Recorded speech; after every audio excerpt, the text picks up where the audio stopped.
Well, good evening, everyone. Thank you so much for being here. My name is Karen Dodd, and I'm the Chief Performance Officer at the Kentucky Department of Education. We're so glad that you've come out tonight. This is our 7th town hall meeting. We have been hearing such good feedback, and I'm just so excited to talk to all of you tonight. I wanted to let you know that on your seats, you'll see a small piece of paper. This is for any questions that you might have during the session. We have some folks that can come around and pick these up if you want to hold them up and ask questions that way. If you just don't want to speak, we will have about a half hour at the end of this session for open mic. Please do make sure that you speak into the mic, though, because we are recording this. So your voice will be on, but I'm not turning the mic on to anyone in the audience. Your voice will be on. So you're welcome to ask questions at the end. If you don't want to ask it, you can write it on here. And there's also a QR code sheet on your chair. That very last one is for questions. So it's easier for you to type it in on your phone, or take this with you, type it in from your computer, whatever's easier for you. The other things that you're going to see on this sheet are a local accountability example. So you're going to be hearing tonight from Round County.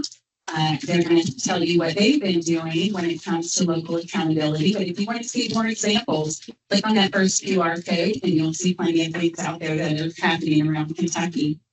We also are going to be talking about the accountability model, which is why you're here. If you want more details than what you're going to hear tonight, that second QR code will take you to a technical document where you can learn even more. And finally, if you are really excited about what you're hearing tonight and you want to stay involved, that third QR code will take you to another page where you can connect with us or some of our partners to continue learning more about what's happening, and you can even get more involved in helping to spread the word on what's going on. So with that, I am going to turn it over to our commissioner, Dr. Robbie Fletcher. Well, good evening. Good. There we go. First and foremost, this is our seventh town hall, and I have thoroughly enjoyed traveling the state. As a matter of fact, one night we made a trip to Eddyville, did a town hall, and traveled back all in one night. And it's, again, Kentucky's beautiful. I mean, if you have the opportunity to travel and see so many areas, it's a beautiful state. There's so many things going on. But I have to admit, when I turn east and drive to the mountains, there's a warm place in my heart because I am a mountain boy. I was raised in the head of a holler. Very proud of that, as a matter of fact. So when I come back home, it's good to see so many familiar faces, so many people that have been supported throughout my career as a teacher, as a principal, and of course, as a superintendent, and now as commissioner. So many friends in the room, so many people I've worked with over the years. Thank you for being here. And we look forward to having your input. Now, even the commissioner's on a timer. So you'll see people start waving time at me back here. So we're starting now. There we go. Good. So again, welcome. Again, after having 7 town halls, and we've got 2 more to go after this, we have a couple more to go. These have been great. We've been looking for input. We've been giving you where we are now, but this started so long ago. But as far as there's been a lot of work that's been put into this moonshot, and the moonshot essentially says, to build a prosperous Kentucky, we will launch an accountability system that is both meaningful and useful to all learners. Something that is meaningful and useful to all learners. And what I'm here to tell you is, in order to have something that is meaningful and useful to all learners, there has to be a measure of local accountability within that. Because we're a diverse state. The needs of a community within Jefferson County, who's doing some phenomenal things when it comes to Journey to Success, is going to be different than what you see in Lawrence County, which is where our superintendent. The needs are different. The resources are different. But we're still accountable to our local community. So the big question, another question that you may ask is, what does your local community, what does my local community expect of a graduate when they walk out our doors? In order to have something as meaningful and useful, those are the type of questions we have to ask. Now, you're going to see 2 parts of an accountability model here today, but a big part of this is the local accountability piece. And I'm here to say that in order for it to be useful and meaningful to all learners, there has to be local accountability involved. Every decision that we go through with the Kentucky Board of Education, the Kentucky Department of Education, and also with the Kentucky United Learn Council, established under three big ideas, if you will. The very first one is vibrant learning. And when you think about vibrant learning, what you should think about is learning that is relevant to the student, something that is meaningful to the student. And I'll give you an example. I've used this across the state, but people in this area are very familiar with this example. How many of you are in a district that's involved in the tiny house projects or has been? Can you show of hands? Anybody in here? There you go. When you think about tiny house and you think about several years ago, the grants that started the tiny house project, you have a trailer with some wheels on it. You have a $10,000 budget that students had received. So a part of that project is to have your engineering class to design the tiny house, your carpentry class to build the tiny house, your electricity class to wire the tiny house, your art class to paint the tiny house, then also too, having your business class to manage the budget for the tiny house, and then it goes to auction. Then once it goes to auction, students get it, that money comes back to that district. You can't tell me that those students that are involved, they feel like that's relevant. They've had an impact. As a matter of fact, one of those tiny houses that originated here in Eastern Kentucky was purchased by someone in California. They drove all the way to Pikeville to the auction, got the tiny house, drove all the way back, and along the way, they passed certain monuments, took pictures of the tiny house in front of monuments, sent it back to those students. That tiny house is now on the West Coast at a beach, and those students got a picture of that tiny house. As a matter of fact, some of the students that started this a long time ago are looking at their own businesses now that they graduate to build tiny houses and sell them. But also too, that process of going through every year, students have a challenge. Say, how can I make my tiny house better, bigger? Yes, it kind of defeats tiny house at that point. For example, they went from a nice design shell to how do we incorporate solar panels? How do we make this more marketable? That's relevant. There's so many other stories, and I'm going to cut into my time just for a little bit because there's, for example, in Bullitt County, student that has actually he's a third grader. As part of his reading and writing classes, he's already written 2 books that are published on Amazon. And he's making money as a third grader. That's vibrant learning. Another one in Christian County, a student who is as part of his work-based learning opportunity is working for a drone company. He has to step out of class on a regular basis to answer questions from all over the world to ask his opinion about how to fix a drone, how to do drones. They have no idea they're talking to a high school student that's 17 years old. I also see Dr. Ballinger here. You want to talk about vibrant learning, talk about what those nursing students are doing, or education students are doing at the regional hospital. That's vibrant learning. It makes a difference. It's relevant. That is the best tool that we have to combat chronic absenteeism, is have that type of learning in our classrooms. Now, to kind of move a little more quickly, we also are promoting accelerated innovation and accountability. So how exactly can you hold your district, how can you hold yourself accountable to the people in your community? Man, 5 minutes already. How can you hold yourself accountable to your community when it comes to activities like this, vibrant learning experiences? It takes more than what's on a paper pencil test. So how do we develop those local accountability systems that reflect those vibrant learning experiences? I can tell you this, it comes from collaboration. So many of our districts, and we have Rowan County here with us today, that have worked on local accountability models. They're on a journey. They've collaborated with not only their community, but also other districts across the state. One of my favorite slides came from Woodford County when we were in Lexington, besides the pictures of the students. They put up a slide of all the districts that they've collaborated with as part of the process. Woodford County had worked with Rowan County, Johnson County, Logan County, Shelby County, and Clark County to help develop their model. So one of the things that we're promoting is how we collaborate with each other to lift each other up. You will not hear me talk one more time in this meeting about red, yellow, blue, orange, or green schools. I'm not looking for a classification. I'm looking for collaboration so we can lift each other up. Now, this process started a long time ago. There's a lot of districts that had local accountability models long before it was an idea with us. How do you help that? How do you help that to grow? As a matter of fact, in 2021, there was a listening tour. Lawrence County was a part of that listening tour. We started asking our communities, tell us a story about your experience with your community. There's empathy interviews. And then all of a sudden we also started working with local laboratories of learning, 18 districts learning, local laboratories of learning, 18 districts that have been building local accountability models, doing vibrant learning. And how do we spread that? Then finally, you move into the Kentucky United We Learn Council and the Moonshot. That Kentucky United We Learn Council was the group that really put that moonshot together to say, how do we build a meaningful and useful accountability system for all students? Are there any members of the Kentucky United We Learn Council in here? Would you raise your hand? Thank you. Thank you. Again, helping to guide that work and lead that work as we move forward. And that's where the accountability focus came in.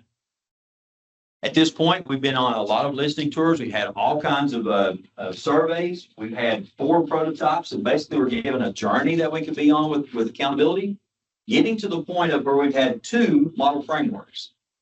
And to show that we're listening, I hope that you see changes each time. When we get input, we make changes. For example, in the current prototype, the science part was a part of the federal accountability piece, but we heard from our school council, from the Kentucky Board of Education, and also from the local superintendent's advisory council. We need to pull that out and put in student voice with the survey. Honestly, that wasn't the commissioner's idea, but it made sense.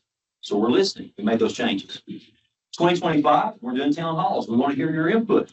So as you go through, listen and say, what are the wows? These are the things, Dr. Fletcher, as we move forward, this has to be a part of our accountability model. Please don't change this. But there may be also an opportunity where you think, well, I have some questions. As a matter of fact, when we're finished with our presentation, we're going to ask you to turn and talk about what are some wows and wonders that you may have at this point. And then, of course, we hope to have a recommendation to the General Assembly by 2026. And please understand, Dr. Stafford will do an excellent job of pointing this out. We don't expect that we submit something in 2026 in January, then we flip a switch and every single district in the fall is ready to go. We are in different places throughout the state, throughout the Commonwealth, of where we are in local accountability. There are some pilot districts that are ready to move forward. But how do we make sure we have the right professional development?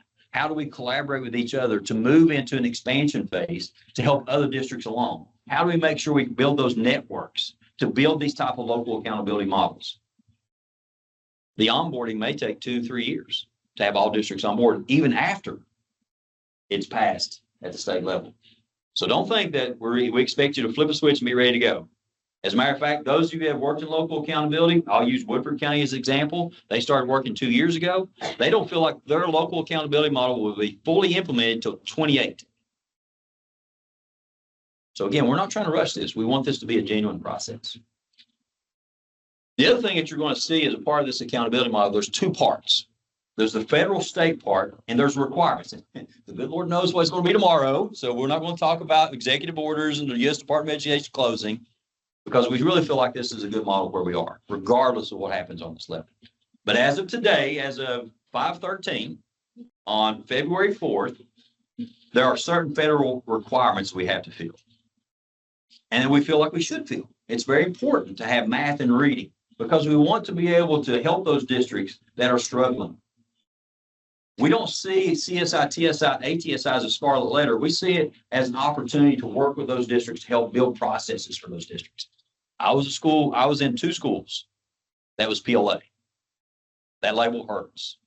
But I was thankful for the work that back in 2009, 2014, I did with the State Department to better meet the needs of the students. That's how we approached it.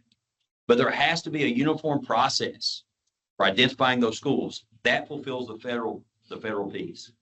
But also, too, we want to have a system that there's timely instruction. Teachers should not have to wait till the next fall to get information to impact instruction. So you're going to see the idea of interim assessments, and it's very similar to what you see in districts already. Then the local piece. So there's a federal portion, and a local portion of what you'll see tonight. And so we want to give as much flexibility to districts as possible with some parameters of what we expect in a system.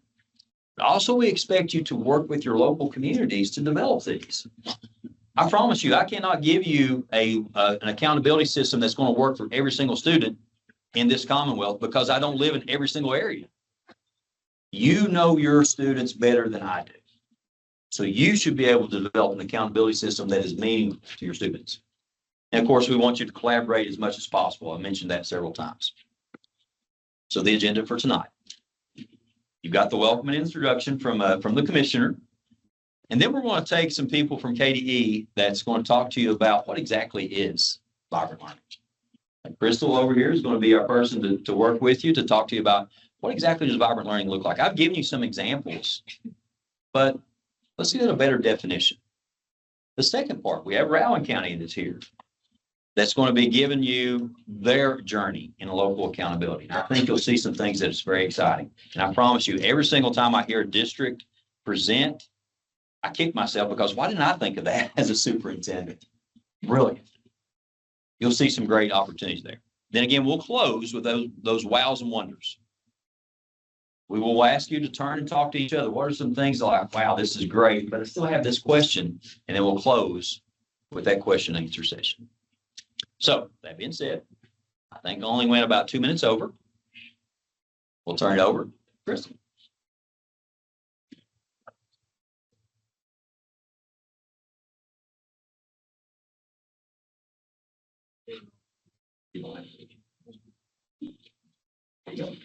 Okay. I'm nervous. Okay. Loud up here. All right, so we're going to get into what vibrant learning is. My name is Crystal Doolin. A lot of you know me. I'm the Regional Innovation Specialist for the southeastern part of the state. I work with 38 districts in this region of the state toward their United We Learn vision goals. And there is a lot of exciting things happening in southeastern Kentucky. Let me just say that. But to center our conversation tonight around the student experience, I'm going to ask a favor of you. On your phone, out of your wallet, somewhere, locate a portrait of a student who is important in your life. Please go ahead and do that now. Pull it up on your phone, take it out of your wallet, just have it in front of you. I know we've all got grandbabies and our kids on our phones. So next, I'd like you to take a moment to turn to your neighbor and share the picture of that student, the name of that student, and some detail about that child. This is sanctioned brag time, so feel free. Yes. All right, we're going to take about 60 seconds. Go ahead. Okay, we're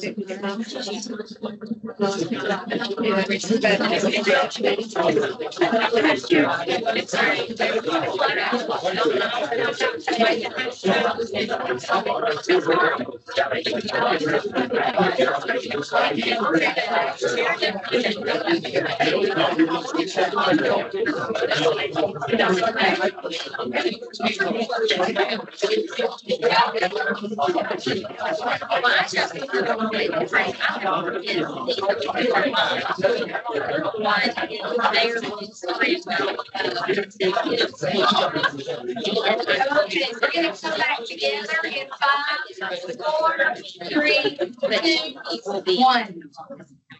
Did you enjoy that? Did anyone notice the energy in the room? Did anyone notice smiles? I did. I'm looking straight at you, but I know you had to notice it between each other. What caused that? Why was everyone smiling, engaged? Volume went up. That was joy and relevance. Okay, so I'd like you to look back at the picture of the student that you have and ask yourself, what kind of learner are they? What kind of learning experiences do you want for that child? Do you want them to experience joy and relevance in their learning? Of course, we all do. I want you to keep that child in mind tonight. And I'm watching my timer back there, so I'm going to try to stay on time. How many of you at some point in your career have read a chapter out of a textbook to learn something?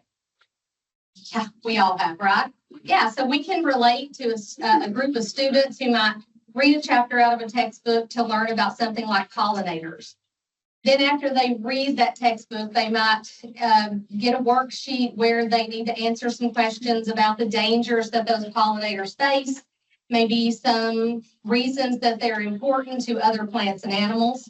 They might complete a diagram where they fill in the labels, and then maybe complete a multiple choice quiz of some sort to show their learning, right? That's pretty typical, or we can all relate to that. I want to compare that to another classroom in Kentucky where students are driven by the question, how can we inspire others to protect and support pollinators? They research pollinators and apply that knowledge to create a pollinator garden. They partner with local businesses for materials and expertise. They share their learning with the community through scientific drawings, presentations, and maybe even create seed packets and bracelets to inspire action. Here's another lesson. Most of us are, we can remember this from school, learning about the human body systems. In a traditional classroom, students read chapters from a book to learn about the human body systems. They might take some notes about the organs, the structures, the functions, things like that. Then maybe they do a worksheet where they work with some key vocabulary, label a diagram, those kinds of things. I see people shaking their heads. Yeah, that's pretty standard, right? At the end, they might do a short presentation or some kind of written piece to just show what they know about the product. Let's compare this to another classroom where students are taking on the role of a medical investigator. They're investigating what's causing a middle school student to be sick by using the focused question, what's going on in McKenna's body that's making her feel the way she does? Through a series of investigations, they culminate evidence, and then working as medical teams, they get to decide how they present their findings and their diagnosis to a group of community members from the medical field. You see the difference there? Okay, one more. Many of us have read a novel in class, right? You read the novel in class. This is To Kill a Mockingbird, one of my favorites. Usually that type of work will end up with you writing some sort of essay for your teacher, defending your position on a topic like maybe, was Atticus a hero? You use textual evidence to prove your thinking. The teacher reads it and grades it, but usually she's the only person that reads it, right? So it kind of stops there. Let's compare that to another classroom where the literary analysis takes on a collaborative spirit. Students make relevant connections between the text and the real world. They actually select extra texts themselves that are fiction or informational to learn more about the time, and they look at everything through the lens of the Jim Crow South. When they're finished with all this, they create a video for their classmates for Activism Week at their school. And in that video, they share ways that students today can stand up to injustice based on what they've learned about the past. So I think it's pretty easy to see the differences between each of these, and you can see that the move to vibrant learning really changes the student experience, which is what we want to keep focusing on. And I'm pretty sure that for most of you, when I asked that question earlier, where I asked what kind of learning experiences you want for the child in the portrait that you have, you probably thought of some of those really rich experiences like we've described with the vibrant examples.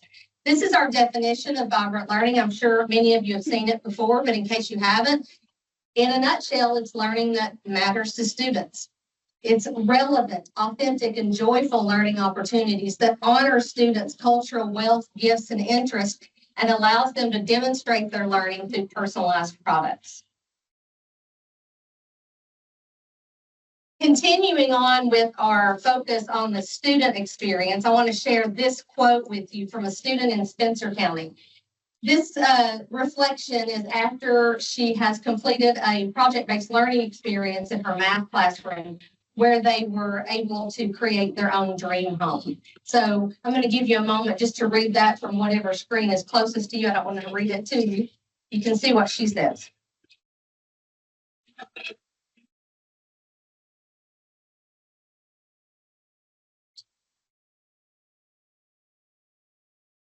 I love listening to students talk about these things.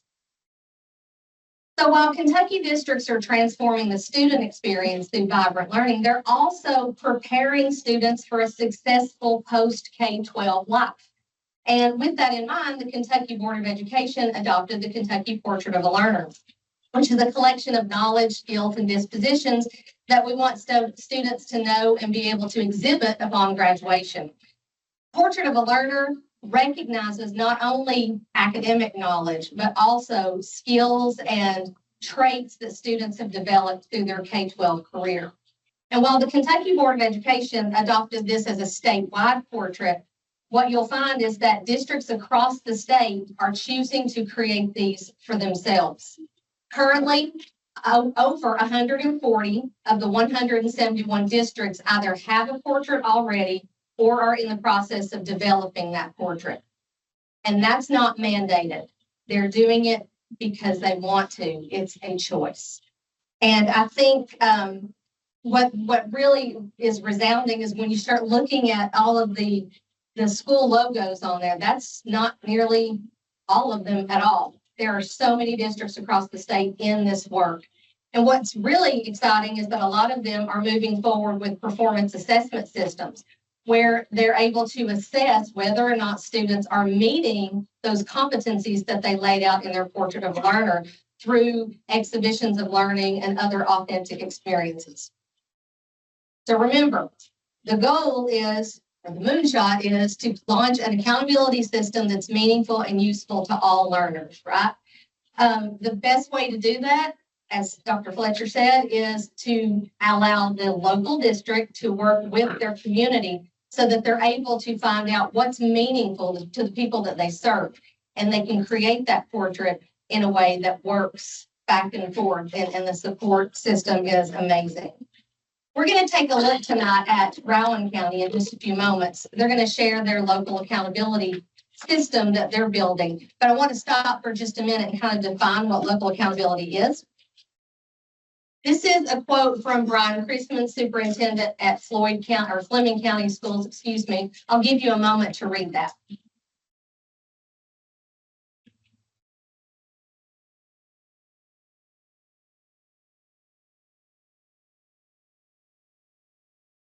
So much like a Portrait of a Learner is like a measure of success for students, a local accountability system is a definition of success for a full system like a school district.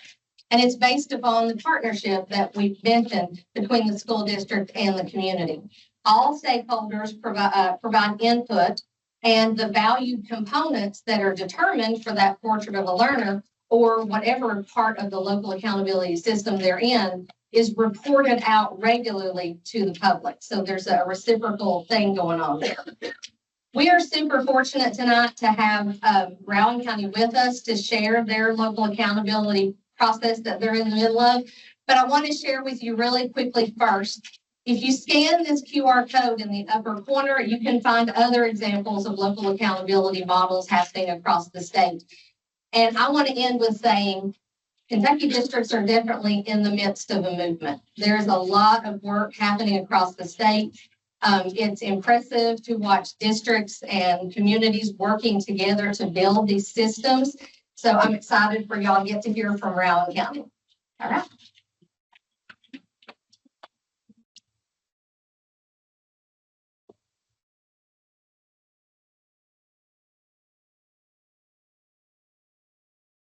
Good evening. My name is Brady Carver. I'm Assistant Superintendent for Rowan County Schools.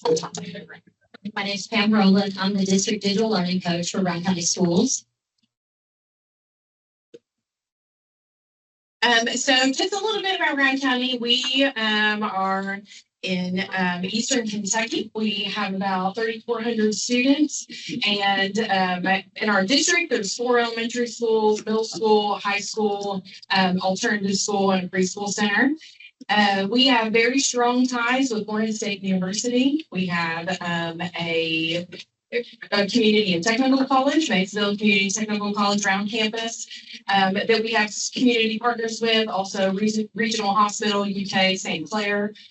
Is also one of our major partners. And I have her name on here. She couldn't join us tonight, but Edna Shack, she's part of the full council. And she is also our community lead for L3. And I'm going to mention her several times tonight because if you're just in the beginning of stages of this work, I would urge you to find an Edna Shack.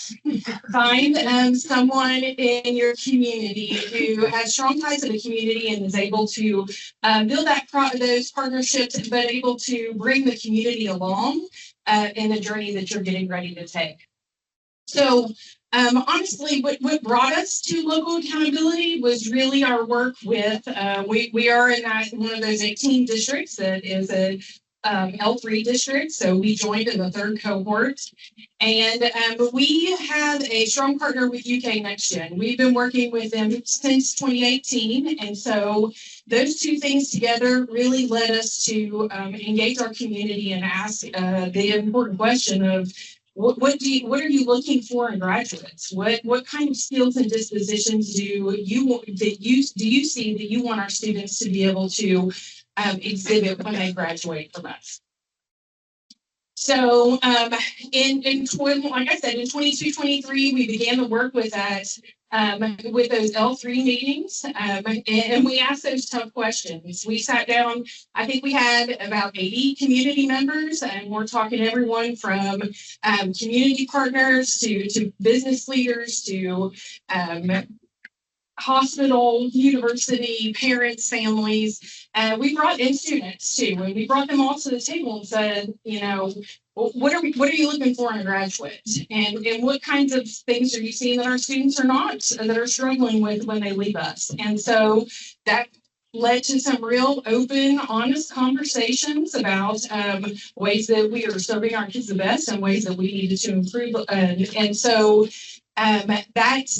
that community partnership with Edna there, so that kind of helped in that respect because they were a little bit willing to be open with Edna. They knew her, and so brought her in on those conversations. And it kind of came to a pinnacle point with our L3 work that they were talking about these skills and dispositions. And at the time, I said to Edna, you know, we've been working on a profile of learner for the last few years with UK Next Gen.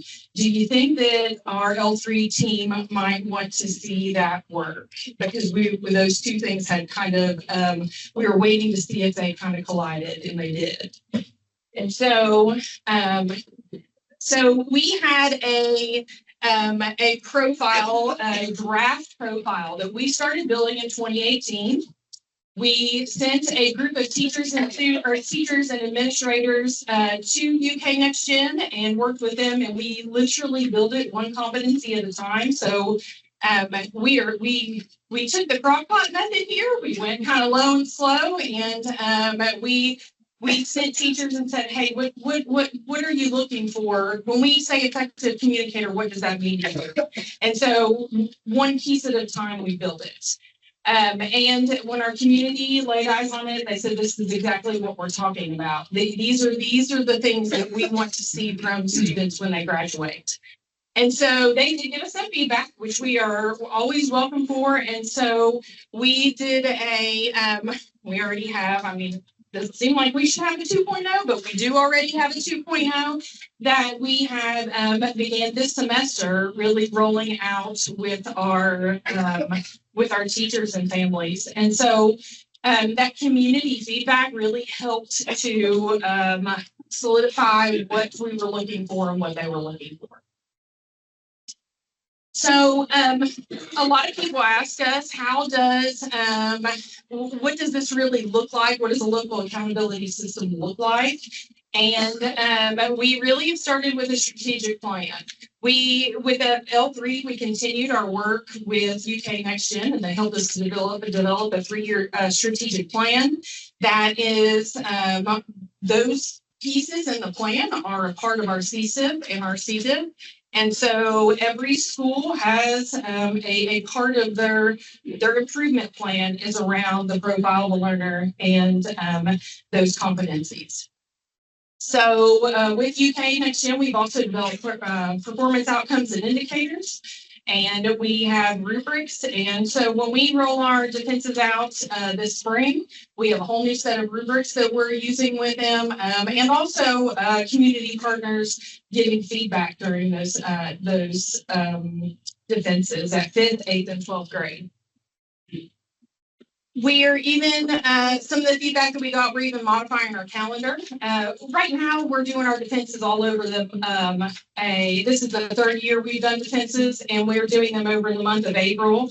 Our community said to us, that's a lot because our community sits on those panels. And so by the missing work coming to sit on panels, we've modified our calendar for 25-26 that just got approved last week. And we're having a profile of the learner day. And so student defenses will happen on one day in April. We're going to make it a community-wide event.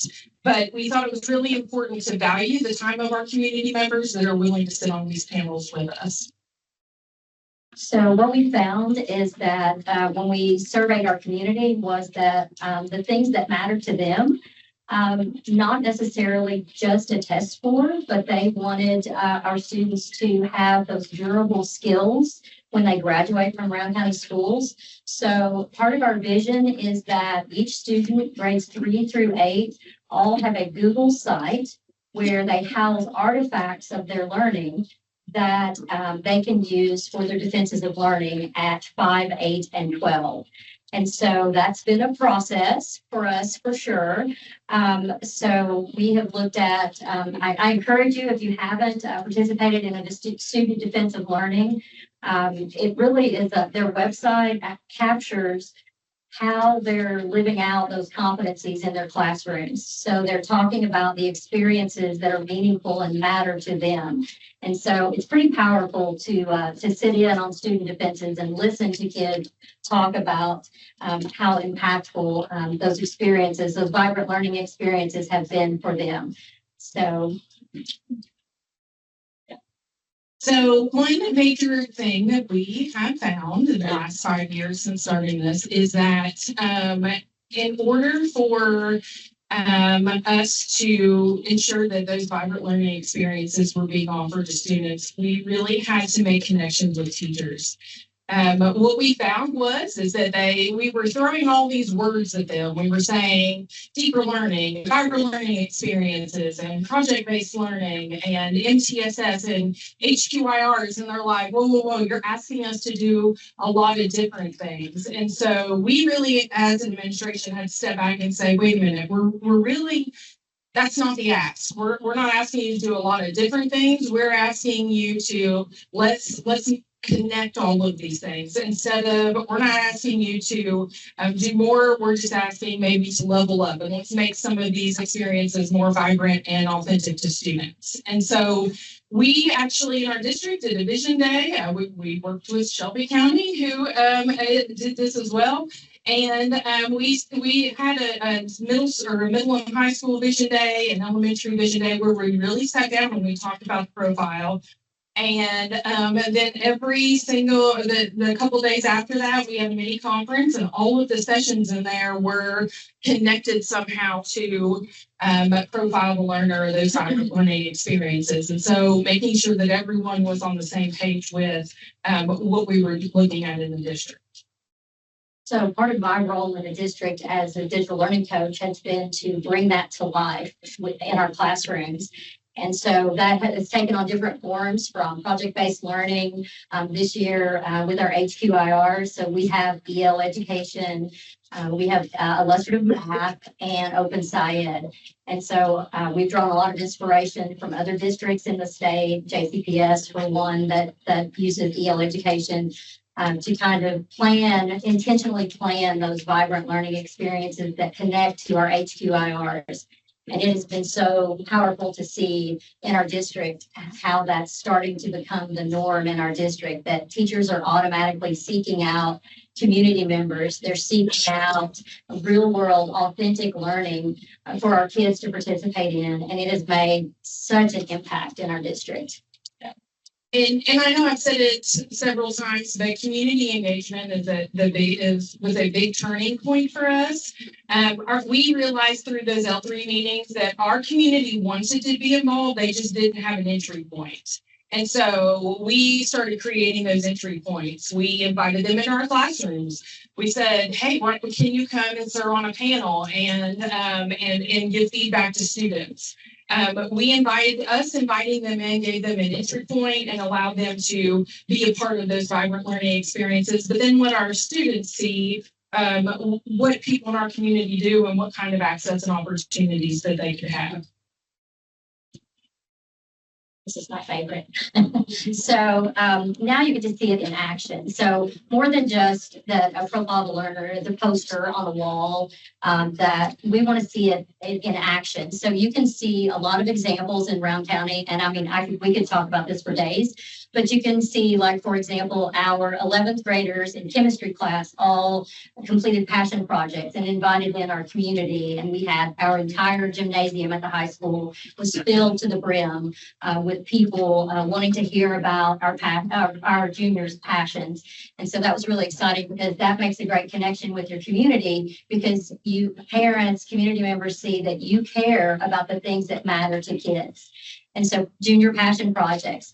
Of course, I'm a technology person, so STLP is a great pathway into vibrant learning that's been around for 30 plus years. So the second one you see there, our community food drive, where our students created blessing boxes at all of our schools and created maps in our community so that people would know where to find all of the blessing boxes in our community. So it's learning that matters to kids, that impacts our kids. You can see our student defenses at the top there, where we're talking about inviting in. We're very blessed in our community that we have Morehead State University. We have our local hospital. We have lots of people that we can bring in to help with those vibrant learning experiences. Also, our curriculums, like I mentioned earlier, our HQIR curriculums, we're being able to, with all of those, the kids take action, very much like in social studies. I'm an old social studies teacher, so very much taking that action and being able to go out into your community and make change. We invite in anything from professors to, I mean, anyone in our community, that's scientists, anyone that we bring in. Our teachers are constantly looking for community members to come into our classrooms and collaborate with them. And I'll let Randy talk about the beekeeping. It depends on what I say, but she does a great job with, and the reason why I wanted her to come and do this is because she does a great job with looking at our HQIRs and looking at them with the eye of, okay, how can we make this better? How can we take what they're learning here, and who can I reach out to in the community? She had somebody today, a paleontologist, that was Zooming with one of our second grade classrooms that she set up on that end. She's doing podcasts. She's inspired some students to start their own podcast. And so it really catches fire in that way. I do want to talk to you about the bee project here. And so this was one that just kind of snuck into my email in December. And I really, honestly, it got put on the wayside. But right before we were getting ready to do the practice for this town hall, I opened it and I was like, I have to add this in here. We have our civil engineering class, and I'm not sharing anything. This teacher, he said the exact same thing. So he is in his last couple of years of teaching, and we've been like, okay, we need CTE. Let's do some project-based learning. And he's been a little resistant, and he said to me, you have to see what my kids did. So I opened this email, and it's this whole presentation that he's put together to show me that he did a PBL around beekeeping. His students designed the hives, built the hives. Our student government association, they painted them. He had, when it came time to harvest the honey, he went to the culinary class and they figured out how to bottle it. He went to our graphic design department or career pathway classes. They designed labels for the honey, and now they're selling it for profit for their CTE class.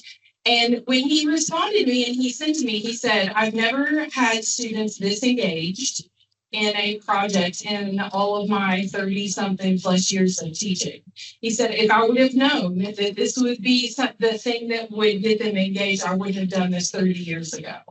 So it was eye-opening to him, and it was eye-opening to all of us, but he was really just like, this was relevant. They were really invested in what was happening. They want to know how much money they're making on their honey and what they can do with that as a class. And so just a really cool experience that was a game changer for a almost retired teacher.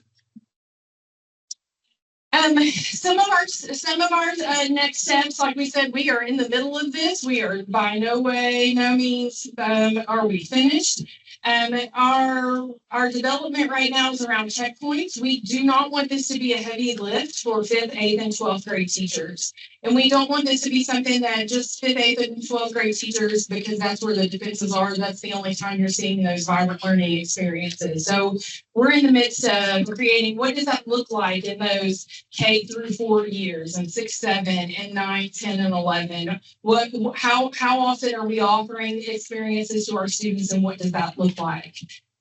I know you probably see some districts with accountability dashboards. We have one that is in its infancy stages right now. It is really a shell. So I'm glad we're not clicking on that right now, because there's not a whole lot in there. But we've taken the approach of, you're going to see some that have a lot of charts and graphs and nice graphics. We're taking a storytelling approach on ours. And so we want to tell the story of what our students are doing. And so it may look a little bit different than some, and that's okay. We are working with our board right now to make student defenses a graduation requirement, and so our board is very receptive of that, and so we're looking to do that this spring. Two more things that we're really working on too is a community lunch and learn. And I just saw it say January 25. I'm like, that didn't work. So got in the way of that one. We have it actually had to reschedule it for March. But our thing right now is we want to invite those community members in who were not a part of L3, and just like specific groups too, like our realtors, people that are, if you're moving into the community, these are people that are going to be able to tell you what is happening in Round County schools. And so we're going to bring them in and do a lunch and learn and say, this is what we're doing right now in our district.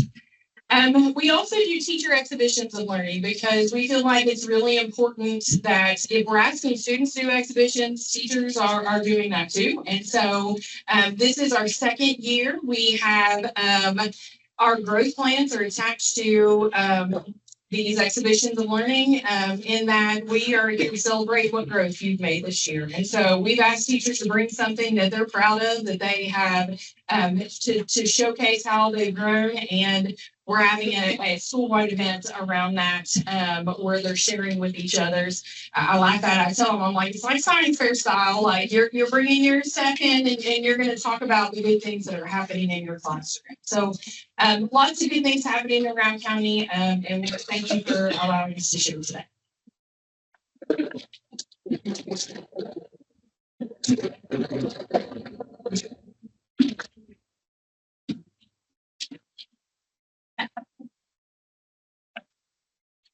Few things that I wanted to mention before we get into our framework. You can see the excitement that districts are engaged in this work. You can see what a transformational opportunity this is for our students. Also, in the case of our 30-year veteran, it's changed what they do. And one of the things that Dr. Carter brought up was talking about storytelling. And several of our districts are using dashboards.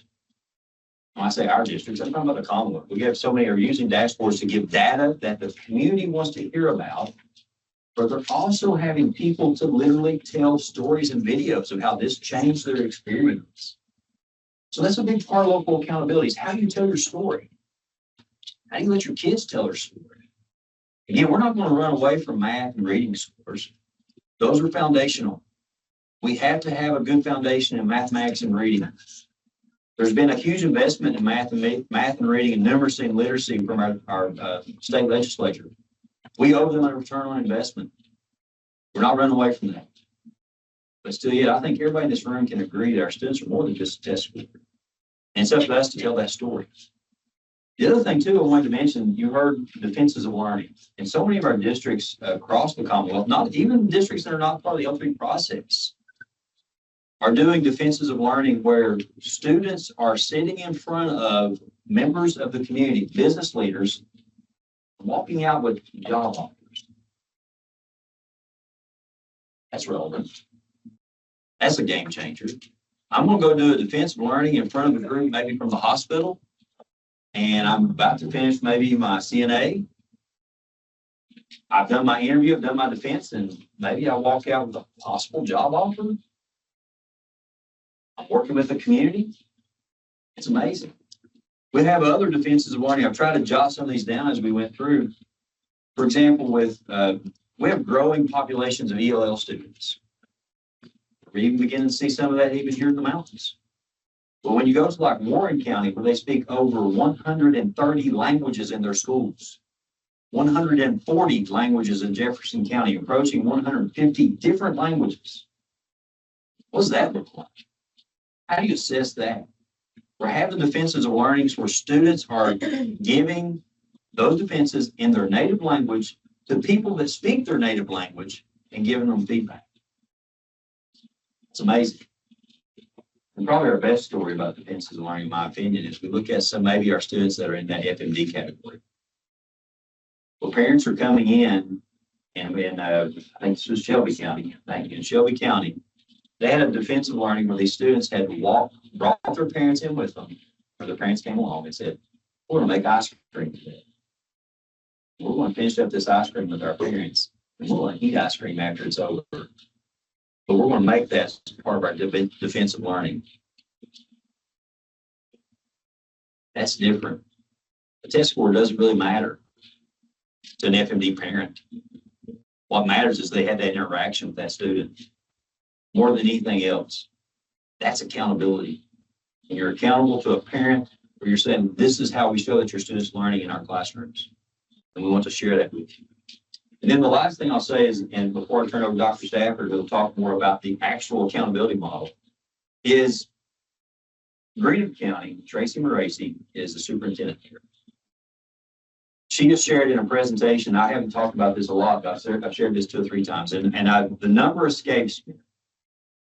But in 2009, 2010, the Greenup County High School was labeled as a persistently low achieving school district. Approximately, I think it was around 64. And again, please don't, it's a high number. There are a percentage of students that are living below the poverty level. It's like 64.4, 64.6. And 10 years later, they're a high performing district. They've done all the work to do turnaround. 2020, the poverty rate was 64.4 or 6 still. Test scores didn't help, and she'll tell you, test scores didn't change our district a bit. That's accountability. When you have someone that talks about how can we make an impact in our community to change the poverty level, and how can we use local accountability to do that, that's a whole nother level than a test score. What does your community want to hear about? What's the data that's important to them? Where local accountability comes into play. But again, we fully understand and we believe math and reading is a huge part to get us to this point. We have to address certain parts of federal accountability tied into local accountability. And Dr. Stafford is going to bring that together for us. Thank you.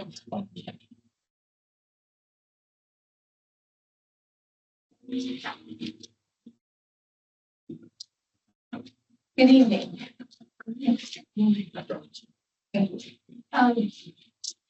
Before I begin, I want to ask you a question.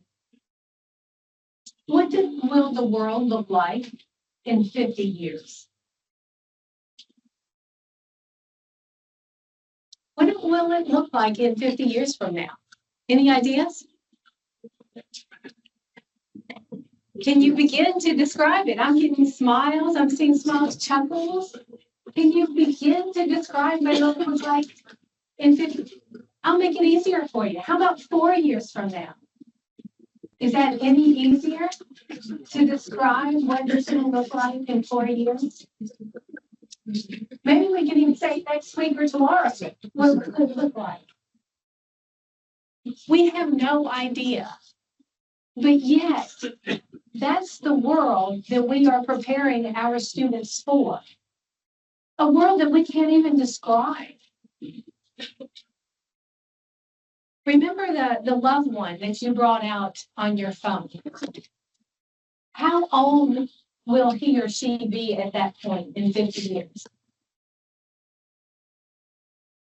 We have to prepare them for success for a world that we can't even describe. So we have to be able to provide them opportunities. I think if I stay here. The end of my phone.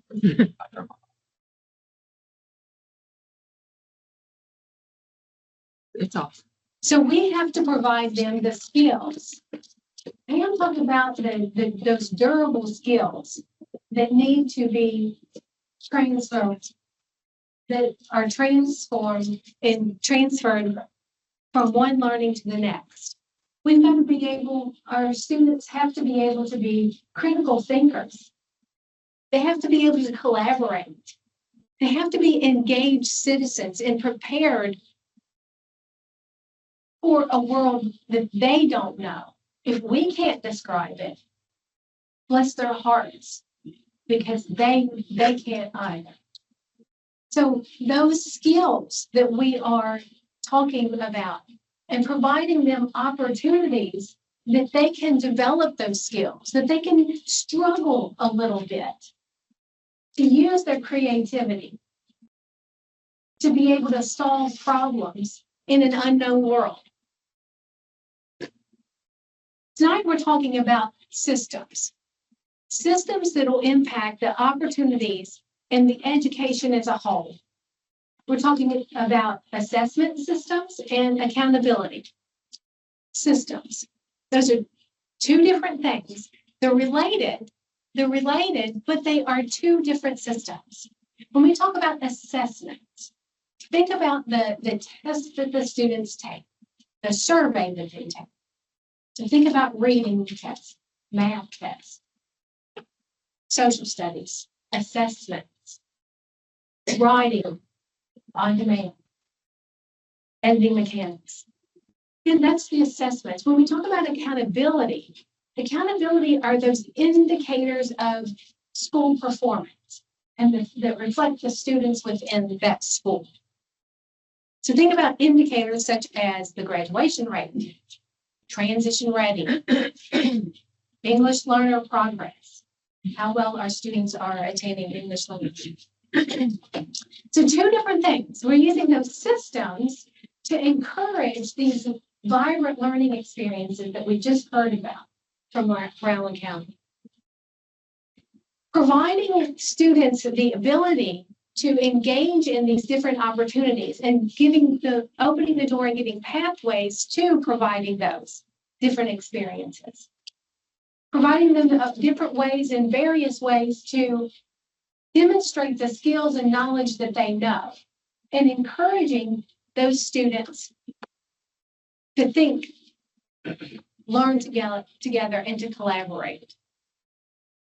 Using systems that support our local districts working together with their communities, engaging our community members in the conversations and the development of our local priorities.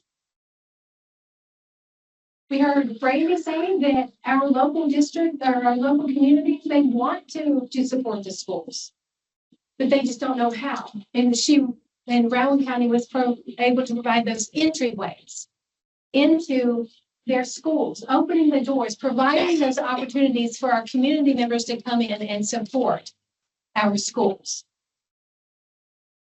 collaboration and partnership with communities, but also the collaboration across the Commonwealth.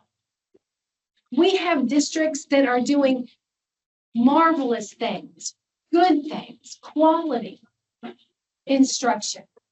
Let's learn together and share that. I had a superintendent, one of our early town halls, superintendent said, when I have my open heart surgery, because I know I'm going to have one, I want the best doctor. I don't care if he or she comes from my county or the next county over. I want them to be the best. And that's what we want to do. We want to share together so that our students are having these deep, rich, engaging opportunities. Moving away from those color ratings toward collaboration so that we share together with the best practices that are happening. So that if your district is doing something really well and have faced challenges, that you can share what's those best practices and how to overcome those challenges. Providing systems that support each other and networking, developing networks that districts who have similar demographics, similar challenges can work together. Maybe they may not be geographically located at the same place, but if they're in separate places across the Commonwealth, we can develop networks to bring them together. Encouraging the design of our local innovation toward these local accountability systems away from the state defined. Now we're going to talk about two systems, a federal system and a local system. Two separate and distinct systems. One will yield comparability. The other one is based on the priorities of our communities. Engaging with our community members, our business leaders, our chamber of commerce, our parents, our students, our faith leaders. They all have interest in our schools. And who better to prioritize the direction of the school than the people that are actually there living in that community. Developing systems that are different. The context that one school district has is different than the other ones. We heard about the English learners and the concentration of where those the students that are English learners are. Now that accountability, local accountability is going to look very different than a school that has a minimal number of English learners. So it should be different. The local accountability should be different. And that's a different idea for us in Kentucky. We've never had a system of accountability that's different. Encouraging that local discussion within our communities. Because if our communities come together in support,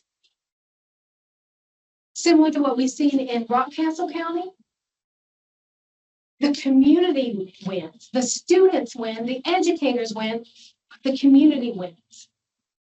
Saw a quote from Christian County, had it in their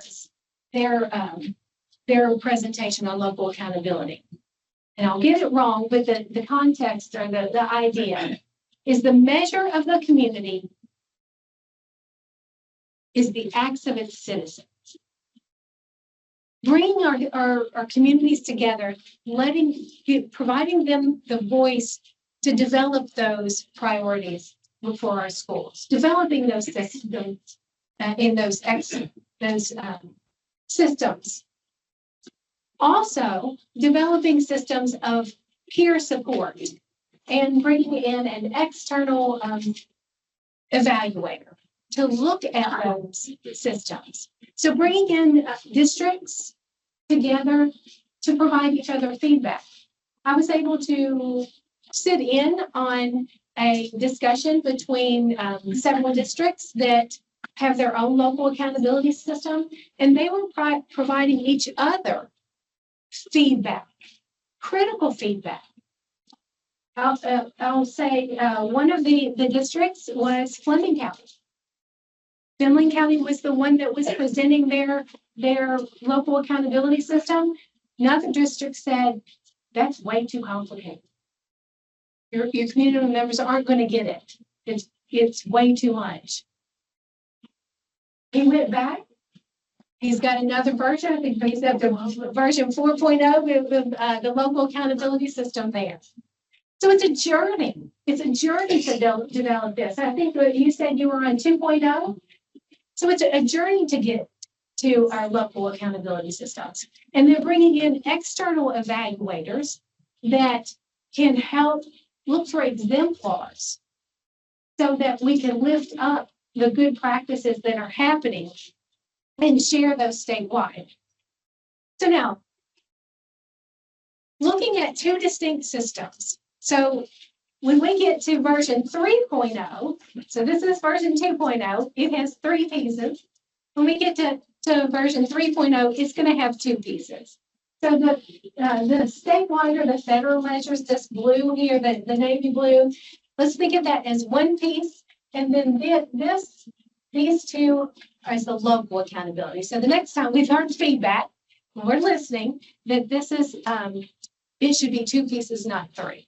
But we were really trying to make the difference between these 2 pieces in local. So let's start with the statewide federal measures. So we talked about accountability. So the first 5 bullets are about accountability. The last one's about assessment. Okay, so accountability, remember those indicators of school performance. So in the current framework, what it has are for federal classification purposes, we would utilize common measures, the same measures to identify those schools for support. That would be our CSI, Comprehensive Support and Improvement Schools, TSI, Targeted Support and Improvement, and then additional targets. We'd use the federal piece to identify those for support. That would include math and reading scores, grades 3 through 8, and then at the high school, grade 10. So that would be the summative assessment, similar to KSA that we have right now, that would yield those student scores for reading and math. The next indicator would be individual student growth. When we send out surveys on prototype 2.0, we heard back very strongly from the beginning that I think 92% of respondents said they want individual student growth.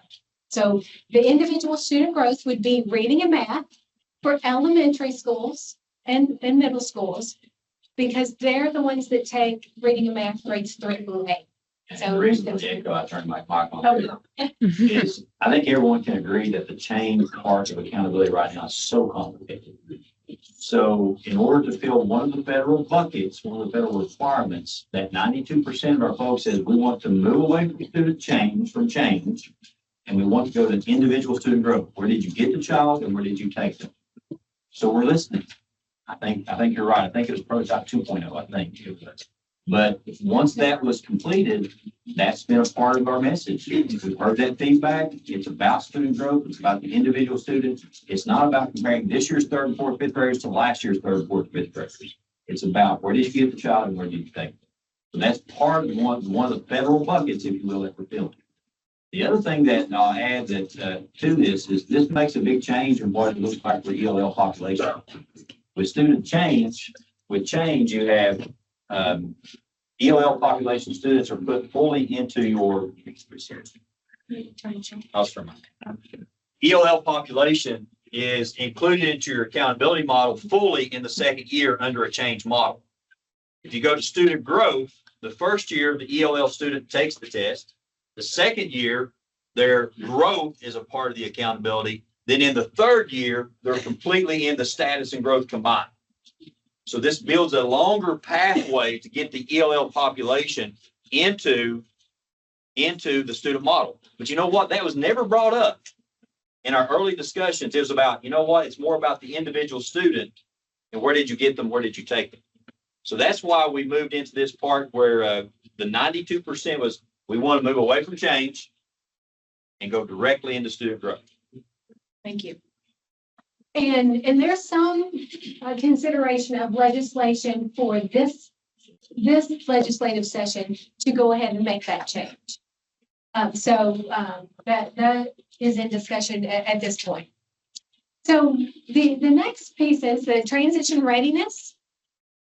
The transition readiness, there's no changes currently in the framework 2.0 to make any differences transition readiness. And transition readiness is the acquisition of skills or demonstration from our students to demonstrate they are either ready for post-secondary or the workforce, so college or career. Graduation rate, again, no changes are proposed on that piece. That's meets a federal requirement that includes both the 4-year and the 5-year rate. Because in Kentucky, we want to honor that 5th-year rate and that persistence that student and their children or their parents and their educators work to get that student to graduation. The EL progress, as Commissioner mentioned, their consideration for legislation this session that could change English language progress to give them longer on-ramp into acquiring English language. And then finally, that last piece is the climate and safety survey. Now, in version 1.0, when 1.0, the science assessment was in as a federal indicator in that federal accountability system. We heard, again, that our Kentucky United We Learn Council, our local superintendents, and from the Kentucky Board of Education and others like yourself, we want student voice. Student voice is important to have in a federal accountability system. So science is now not included in that federal accountability piece. Science is required currently with the Every Student Succeeds Act to be tested and reported. Does not have to be in accountability. So, upon consideration, move the science assessment out of that federal so that it would be tested and reported as required by ESSA. Now, this is currently in the framework. It's science tested and reported every grade 3 through 10. Every grade 3 through 10. So that information could be gathered and instructional information could be gathered from the assessments and then utilized for instruction. Also would be a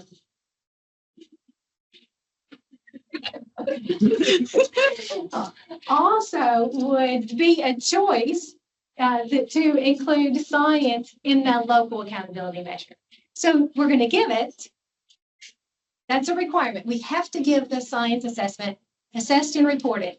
It would be a local decision whether that would be included in your local accountability. We always get in trouble when I stand up. I'm sorry. And I'll speak loudly that way we don't Here, have I'll to. turn mine. Okay, thank you. And again, as a former math teacher, I never missed the opportunity to talk about a formula. Okay. Yes, I used to teach calculus. I used to teach algebra 2. But when we talk about accountability, these parts are part of the formula that goes together to get the number to identify CSI, TSI, ATSI. The science assessment is not part of the formula here. I think we all agree that we have some issues in science, whether it be our curriculum, whether it be our assessment, whether there's some issues that we have to address in science. So it makes it a lot easier to pull that out and report it separately to give us an opportunity to focus directly on science without having to worry what impact that makes on your CSI, TSI, ATSI status districts. So again, think of these are a part of the formula, a part of accountability, whereas this is pulled out and not part of the formula. But again, federally, we have to give it, and it has to be uniform, and it has to be reported, and we want to. Again, we realize there's some work that needs to be done in science, but it just makes sense to pull it out. The other reason for that is our our surveys has told us we want to streamline the federal accountability piece as much as possible. By pulling out the science and leaving these other buckets, that is about as streamlined as we can get the federal assessment piece right now. There's nothing else that we'd have to find something else to put in a different bucket, probably. Something like that. There's some changes that we can make, but overall, this is about as streamlined as we can get it, but pulling out the science separate. So again, think of it as a formula. It's not in the formula. It's basically reported separately on its own. Okay. Okay, so that's federal accountability. So let's move on then to local accountability. So there's going to be some required pieces and then local options or local determination. So some requirements to be in local accountability would be social studies and writing, vibrant learning experiences, and then our interim assessment. But there's going to be some choices around how those could be included in our local accountability. Let's start with social studies and writing. So social studies and writing are subjects that in Kentucky have been assessed, but not required federally. So it's been a state requirement that social studies and writing be tested and reported. Now, with social studies and writing, the choice would be to either take the state developed assessment in social studies and writing, or the district could develop their own more local, authentic, competency-based assessment in social studies and writing. In our vibrant learning experience in Rowan County, I think Pam's talked about the podcast that the students were doing. So that is real world writing, thinking critically about this a subject area or a topic. So developing your own measure of social studies and writing, and for the first time ever in Kentucky, we'll use the words, you can opt in to the social studies and writing assessment. Now, another change, because we think it's so important for social studies and writing, that it would be grades 3 through 10. So grades 3 through 10 assessed and reported and included in your local accountability system.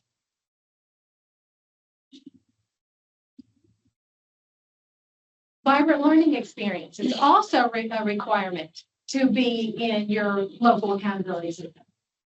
But there's choices around it. You heard defensive learning. We've also, through the Kentucky United We Learn Accelerating Innovation Standing Committee, developed a menu of options that include things like capstone projects, other things of that nature. Or if you have a better vibrant learning experiences, you can utilize it. If you are just developing your vibrant learning experiences, maybe you include in your local accountability system the percentage of students that are involved in your vibrant learning.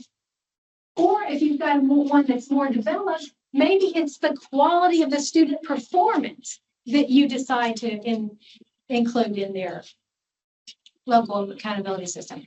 But again, it goes back to that local priority and what your community wants, what type of measure to put in there. And then the last piece there of the choice measures is about interim assessments. And we've gotten a lot of feedback on our interim assessments, a lot. So let me tell you what's in there now, how we're listening and what we're hearing and how it's going to change. Right now in here is that the state will develop interim assessments for the fall and winter, reading and math, grades 3 through 10. That would replace the district's own interim assessments. So when we took a survey, 67% of respondents said, yes, we will be willing to give up our interim assessment. But what we're hearing when we come out and talk to people, that they're not so willing to give those up. So I'm going to say the opt-in word again. So version 3.0 of the framework will have interim assessments developed by the state. Again, 3 through 10, reading and math, fall, winter, that districts could opt into if they so choose, or utilize their own. But the district would pay for that. So, and we understand they develop processes and data around and supports for our students around their own. So utilizing the flexibility. And when you think about the interim assessment model, what we're wanting to do is to develop something that perfectly aligns with the summative or the state test at the end. So you have interim assessments that align with math and reading that will be given in the fall, in the winter, and at the end. That we also want to give you the same level of instructional information that you're getting, instructional data that you're getting now with your math, STAR, iReady, whatever you're using already. We don't have we would put this out for bid, essentially. In the RFP, these are the characteristics we want in our interim assessments. As a matter of fact, one of the other things we've discussed about our interim assessments is we want for it to be possible to give grade level equivalency. Because that makes sense to parents. But think about what has to happen. In order to make that happen, you're going to have a piece of the accountability of the assessment, let's say third grade reading. We still are charged with assessing third grade reading standards. So you'd have that core that's based on third grade reading, then wrapped around that is the adaptability piece to say, is this student, even though they're in third grade, are they mastering some content on the fifth grade level? Are they reading at the 5.2 grade level? That's different for us. But still yet trying to give you that information to say, okay, we can talk to people and we got to be very careful. This is one of the things we got back from our feedback from our school council is defining proficiency. Proficiency on grade level is different than grade level equivalency. So how do we get that out to people? We believe that right now what we're hearing is people want to hear about grade level equivalency along with proficiency on the grade level content. So that interim assessment, again, being aligned to the summative, and the summative is not opt-in. That's part of the federal accountability piece. But the interim piece, you could opt into. And one of the things we heard from I think it was Greg, I think was where this one happened is, well, instead of just doing 3 through 10, why not do K through 10? Now, again, K through 2 is not part of accountability. It's not part of the formula, but it would be a uniform system all the way through that we could go with. I love seeing the head shake. Yes. But again, we'd have to get from our districts, what type of instructional data are you getting that you would also want in the state model as we move forward? But again, so many districts have invested large amounts of money into training when it comes to these other sources. And if you want to use that, great. We're trying to say that and our whole idea was first to give instructional material that is for, if you give something in the fall, then teachers have data tomorrow. And it makes an impact on instruction tomorrow as a part of state accountability. So that's why this was incorporated. But it was also incorporated too to eliminate some of the tests. So if you use the state model and use the state interim assessments, you've got 3 windows. You don't have to worry about the extra windows for what you're using for universal screening and progress monitoring. You just use the state assessments. But on the other hand, we fully understand that so many districts have great models where they've contracted with others to help them within their districts. And that's what our teachers are used to. Now, some people say, well, what about opt-in? If you opt in, you probably have to give us that for 2 years because that's a budget cycle. We have to request that money from the state. So there's a lot of intricate pieces here as we move forward. So one of the biggest questions, Dr. Stafford's absolutely right.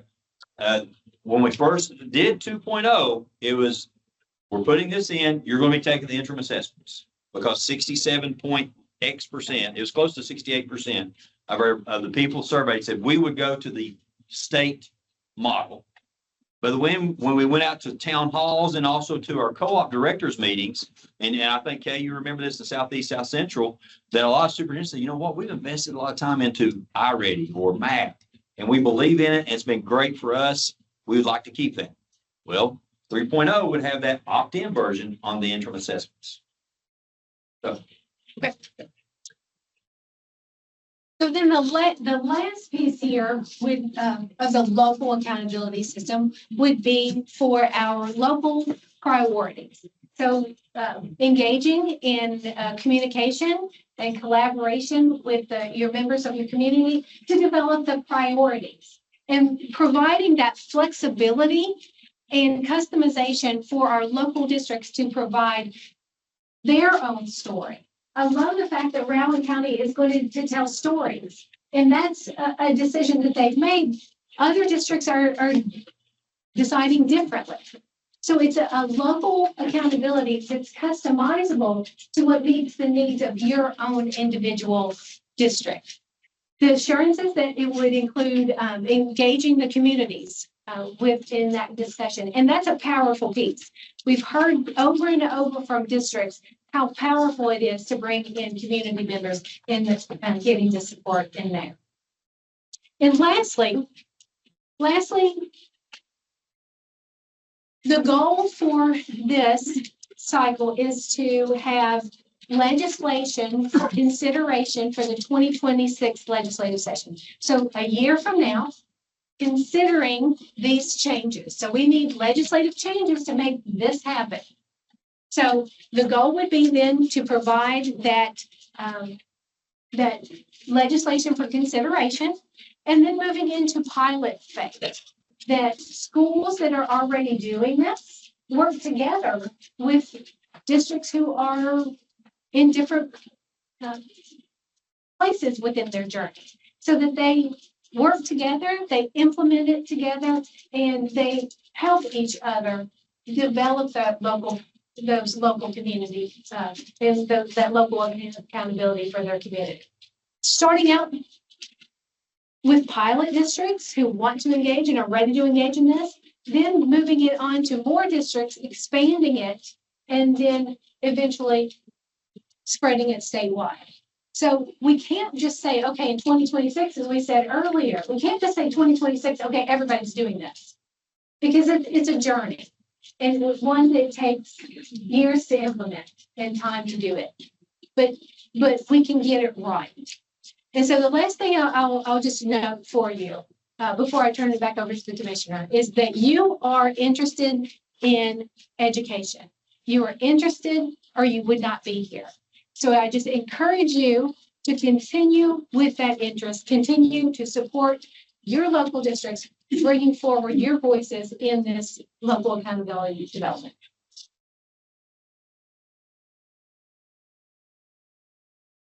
Skip Dr. Stafford. Being already putting in a request for hazard pay for having to work with the commissioner so much. She deserves every penny, and so does everyone on stage here. But I want to say a couple of things about local accountability before I move on to a couple other slides and we talk about our wows and wonders. Another example that we've seen in some districts is they have their own local accountability where, for example, I'll use Logan County. I've used them several times. They have 4 pillars in their local accountability model. The first pillar is student achievement. And at this time, they're using the state accountability data along with, I believe they use math. I believe it is. So they take the math and the local accountability and put it together into one pillar on student achievement. So that's one of their pillars of their local accountability model. Another pillar is student growth. They didn't particularly care for change. So they actually created another pillar just on student growth for that, because that's what their community asked for. The third pillar was student readiness. What percentage of our students? So they really took that transition readiness, pulled it out, and made it its own pillar, essentially. But the fourth pillar talked about student well-being. Their community wanted to know about student attendance. What's the attendance of our kids? How can we work together to increase that? But another indicator in their local accountability, and of course they do defenses of learning and things of the nature too, is what percentage of our students are involved in co-curricular and extracurricular activities. If you look at research, one of the best indicators of whether or not a student is going to be successful once they leave our doors is how involved they are in something outside the classroom. So what percentage of our kids are part of a drama performance? What percentage of our kids are in band? What percentage of our kids are on an athletic team? What percentage of our kids maybe are in JROTC? In other words, they're involved in something than what's going on inside the classroom.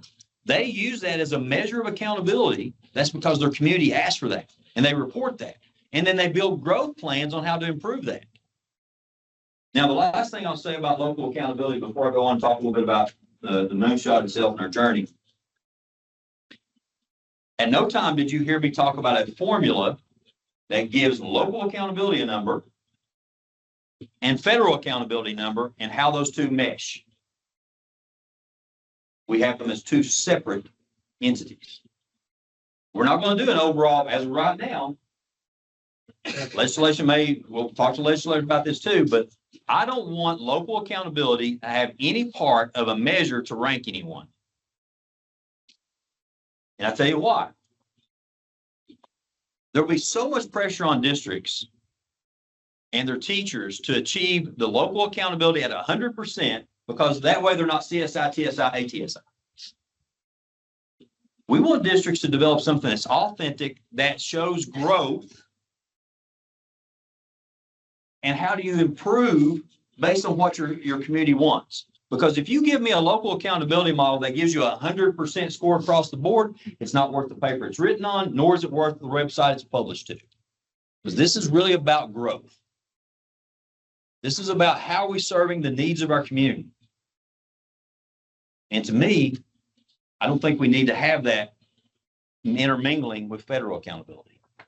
Federal accountability, again, is being used. It's a uniform process to make sure we label that we identify CSI, TSI, ATSI schools that need help. And we want to be there to help them. As a former principal that was in two different schools that were that was PLA at the time, I understand the burden that goes with that. I understand the work that goes with it. There's a tremendous pressure. If you've ever worked in a PLA school, you know the pressure. Or CSI, TSI school. We don't want to be a part of that pressure at KDE. We want to be a part of the support to help lift you. And then when it comes to this local accountability piece, we want you to collaborate and not worry about whether you're red, blue, or green. It's how can we all be blue together, really. Okay. Now, again, going back to the moonshot, in order to have a prosperous Kentucky, we will launch an accountability system that is both meaningful and useful to all learners. I think you can see the case for if you're going to really have a meaningful and useful for all learners, it can't look the same. It can't be the same in Corbin that it is at Murray Independent. There may be some similarities, but there's probably some different things in each of your communities that the community values that you're back. How do you hold yourself responsible to your community? So in order to have something as meaningful and useful to all, it has to be different because we're a diverse Commonwealth. But also, too, you can also see the pathway. Again, thank you. Those that are in here that are part of the Kentucky United We Learn Council, thank you for help guiding us on this mission. Thank you for providing the moonshot. We sincerely appreciate that. And again, the United We Learn Council still plays a major role as we move forward. But you can see we've already talked about prototypes. We've done legislative awareness. As a matter of fact, we've had legislators as part of our United We Learn Council. There's been legislators at town halls. Do we have any legislators in here now? Okay. Well, we've had legislators at different town halls, but we've also had them part of the Pool Council. We had Tipton, Truitt, Bojanowski. West. Thank you. Senator West was also there too. And again, fall 2024, we've done these parts. We're engaging now with our General Assembly even more. I have some meetings with some legislators coming up just to say this is where we are. This is what we have. This is the input we're getting. And now we're going into that, what's our next version, and then head into an advocacy phase. So Think about your picture that you had at the very beginning. Is this what you want for them? Do you want them to have the opportunity to have these vibrant learning type opportunities, vibrant learning experiences, innovation, collaboration?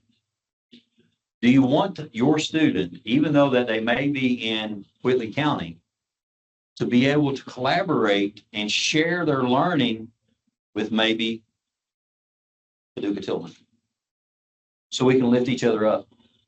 We can give them the absolute best product that we can give them. Because we want to spread this. This is happening already, okay? This is happening already. This is not something that's dictated by KDE. This is something that started at the district levels. And this, I would say, swelled as a groundswell type event. We're wanting to facilitate that. We want to be a part of that. We want it to expand. And we want every single child to have that opportunity, including the one that's in your picture. I'd love for my three to go back through. They had some vibrant learning experiences in Lawrence County. As a matter of fact, I'll share a quick story about my daughter. She did a lot of job shadowing, and she went into an optometrist. She's in medical school now, by the way. We've talked about that already. So she went to an optometrist one day and came back, and she said, "Dad, I knew it was real." She brought out the drill. I said, "You went to an optometrist?" She said, "Yeah, she drilled out a piece of metal out of this person's eye." And I said, "And you're still upright?" But she would not, she wouldn't miss any time anyway, because she's like her mother. But with that being said, that was a relevant opportunity for her because she wanted to go into medical school. She was getting to see those type of things on a weekly basis, at least, because there was that job shadowing, work-based learning, those vibrant learning opportunities we want to have to spread out through the college. How can you stay engaged? We have a QR code up here that we'd like for you to look into if you're wanting to be engaged and give you some opportunities. I think it's also on those sheets. You have a lot of QR codes there that give you some examples of vibrant learning, I believe, and also some local accountability models, but also how you can remain engaged and give us input and be a part of advocacy. I'll flip that back so you can have that. But now let's take about 4 or 5 minutes to do a turn and talk. We're not educators unless we have some type of Kagan strategy, right? I was a math teacher back then. I hope this is the Kagan strategy. No. Let's turn and talk. In your area, turn and say, okay, these are some of the things that I'm like, wow, this is where we need to go. This is the pathway we need to be on. But also talk about, these are still some of the questions that we may have. So, wows and wonders. Take about 4 or 5 minutes, starting now.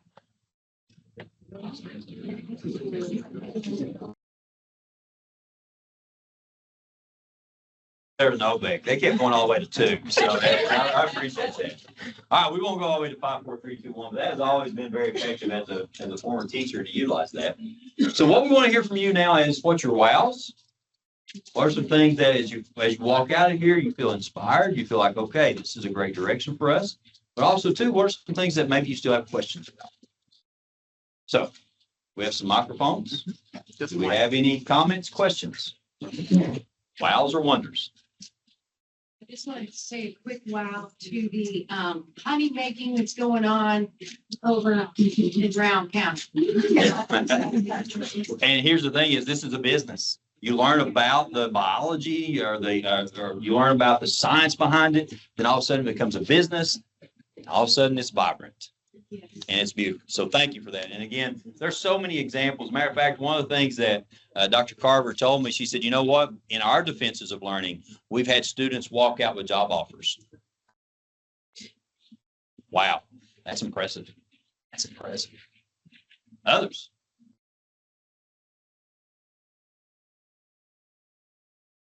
Never known this crew to be this quiet. What's going on? I'll tell you what, one of the things that we've had a lot of questions coming from like social studies teachers. Well, okay, you know, we're trying to get away from, again, we fully believe that social studies and writing is very important. That's why we're asking the state legislature to give us assessments 3 through 10. Because let's face it, right now it's assessed in 5th grade, 8th grade, and sometimes districts kind of take it pretty easy in 3rd and 4th grade. Because it's not assessed. But again, this is not part of accountability, not part of our accountability, it's part of yours. You can opt in. We feel like it's important. So social studies teachers have asked us questions. So we've come back to say, okay, you give us some parameters of what you think it should look like in local accountability. That way, when we look at how we implement this, that way we have some ideas. Because I promise you, a social studies teacher is going to come up with a lot better ideas than this old math teacher. Maybe not better ideas than Dr. Stafford, but definitely better than this old math teacher. Other wows or questions? Yes, over here. You didn't want it to be microphone so that it's. Yeah, but it's because we're televised here. We were just saying on our end, like to see the shift of assessments all ending at the 10th grade for the most part. That, for us, we've worked really hard the last few years to connect our kids to dual credit programs and associate degree pathways and co-ops and internships and so forth. So having the assessment part over by 10th grade frees us up to be able to do that more. And we really like that part of it. Thank you for that. As a former high school principal, I thought one of the most valuable measures that I have of success was that transition readiness. Are we making sure students have that transition readiness? Now we're wanting to try to put into, well, what's transition success? So that gives us 2 years, not only for readiness, but also too, how do we help our students get jobs? How do we help them get into college? How do we give them all those experiences where they can do, job shadowing, work-related internships, apprenticeships? As a matter of fact, we're looking at apprenticeship programs for teaching. Nelson County has an apprenticeship program, which we've been doing a little bit of research into on apprenticeships for teaching. That's vibrant learning. And it's not only that, it helps gets people back in the classroom for us. But thank you for that. But again, intentionally ending at the 10th grade so that junior and senior year, it's more on a focus on what's next for the student. Others?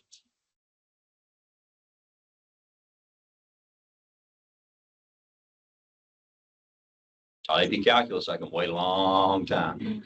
There we go.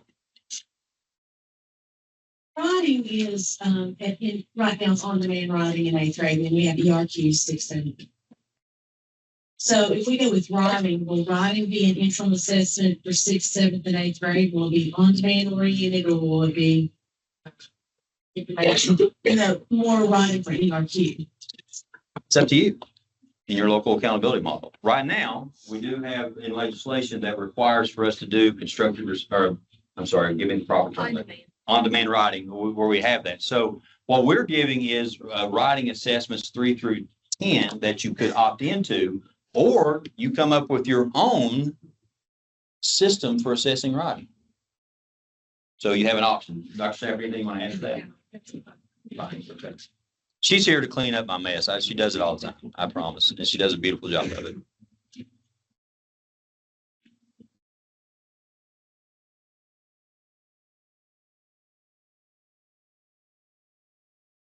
All mine's clear. Or there are so many questions that you're like, oh, wait, we're kind of overwhelmed. I tell you what, we'll stay around for a few minutes after, but one of the things we'd like for you to do, if you look at there's cards. If there's some questions that you have that you didn't want to answer, to ask us in a crowd, write that down, give us contact information, and I promise you, there's no back question. We will get back with you and give you the answer that we have at this point, if we can. We'll give you the answer that we have at this point. Or you can scan the QR code that's on the screen and send that to us directly for any type of input that you may have. But again, thank you for being here. We appreciate your time, and hopefully you're willing to dream with us as we move forward. May God bless.